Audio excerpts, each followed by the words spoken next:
Always get excited when I visit a Ferris wheel. Sadly, this one is closed today, but I'm still excited about what images I can get from it.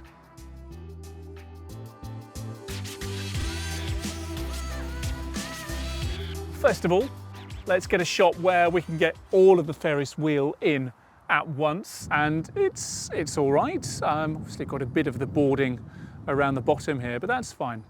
Let's just tap and expose. Focus, tap. It's an overcast day, it's quite bright, so maybe I just want to manually expose a little bit, because again, the camera's struggling to get the lights and darks quite how I want them. Obviously, we're looking up here. The Ferris wheel is very backlit against this sky, which is why just riding that exposure a bit just gives me a bit more control.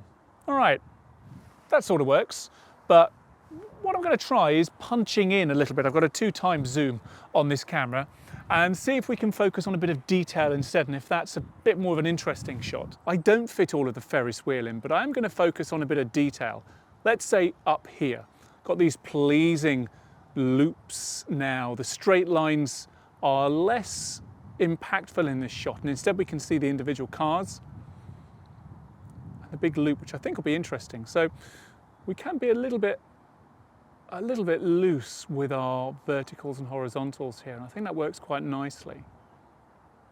And again, let's just try a few different exposures, like that, and like that. All right, that sort of works. We've got two different takes, if you like, on the Ferris wheel, and the Ferris wheel is kind of our subject, but it's also the background because it's so far away. And whenever you're taking a picture of something that's far away, it's always good to consider whether there's a foreground element that can add a little bit of foreground interest as well. And if I take a step to my right, then we've got this signage here. It's the kiosk for this Ferris wheel. And if I bring that into the foreground, it might just add something interesting to the shot. Let's see.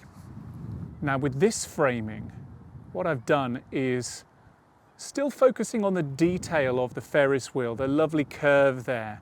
Just gone a little bit wider so I've got that hub in the middle. But I found the kiosk in the foreground with this writing on it. And I think by combining the foreground element and the background element, it's a much more interesting composition now, almost as though the foreground is commenting on the background. Wow, exactly that. So, we've got a few nice shots here.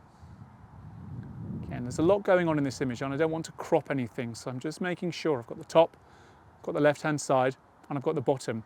Now, because there is quite a difference between the foreground and the background, although it's difficult to tell in the live view screen here, it might be that the camera's favoring one over the other for focus. So I'm just going to manually focus.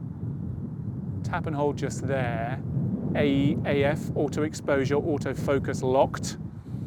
And then let's just pick some points of interest over here. There we go. So the Ferris wheel car is locked. And how about something right in the distance as well?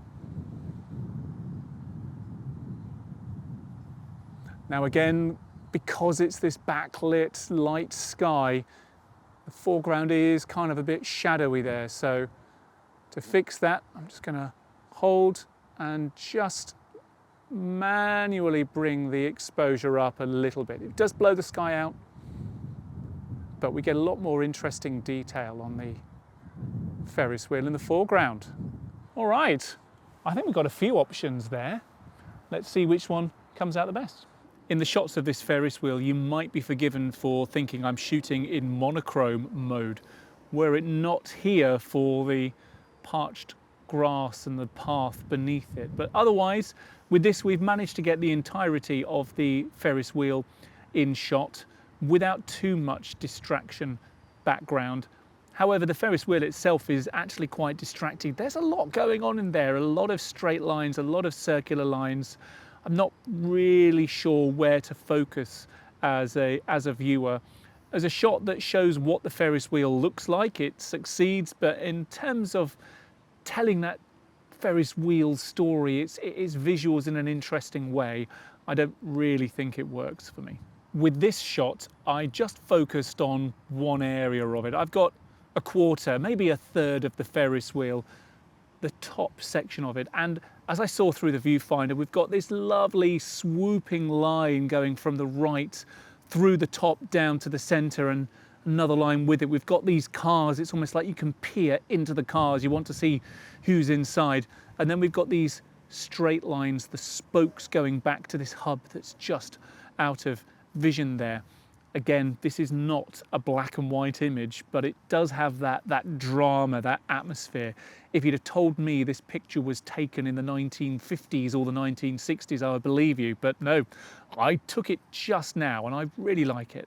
In this picture, I've combined a foreground and a background element. I have this wow signage in the front that's quite a distance from the Ferris wheel in the background, but because of how they're in the same color palette, because of how they're lit, and because of how it's composed, instead the wow seems to be a comment on the Ferris wheel behind it, a caption on the image, if you like. The fact that it's at a quirky angle that goes almost in opposition to the other angles in the image works very well for me. And a happy accident that I didn't notice at the time is the support going into the hub of the Ferris wheel.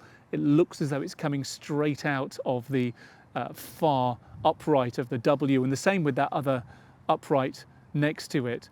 I'm really, really happy with this image, more so now I'm reviewing it than I was when I was taking it.